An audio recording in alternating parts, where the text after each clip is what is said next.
Justin, Sunshine Cruz tuluyan ng sinampahan ng kaso si Atong Ang matapos ang ginawa nito kay Angelina Cruz.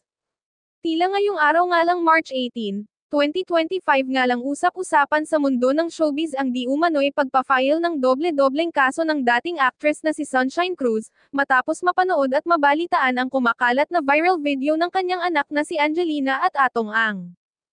Ayon naman sa abogado ni Sunshine, still in the process pa nga din daw umano ang mga papeles na siyang inihain ni Sunshine sa korte dahil mabusisi umano nilang pinag-aaralan pa ang lahat ng ito upang wala nang malusutan pa si Atong sa hearing.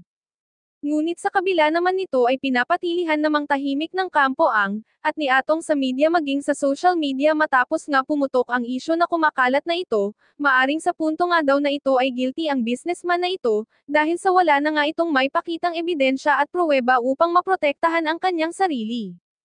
Maging ang abogado nga daw ni Atong ay tuluyan na din itong sinukuan, dahil sa kakulangan nitong pasahod kaya naman sa huli nga daw ay tuluyan na din itong nilaglag si Atong at sinabi na din ang katotohanan, dahil hindi na nga din daw niya kinakaya pa ang kanyang konsensya na ipaglaban ang kamalian sa kabutihan.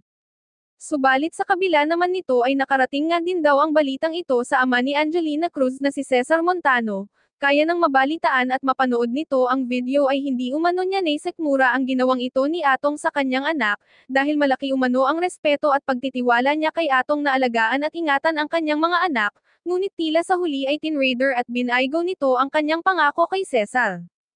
Kaya naman sa punto na ito ay hindi na nga daw siya nagdalawang isip na sugurin ito, dahil hindi umano makatarungan ang ginawa nito sa kanyang anak na si Angelina.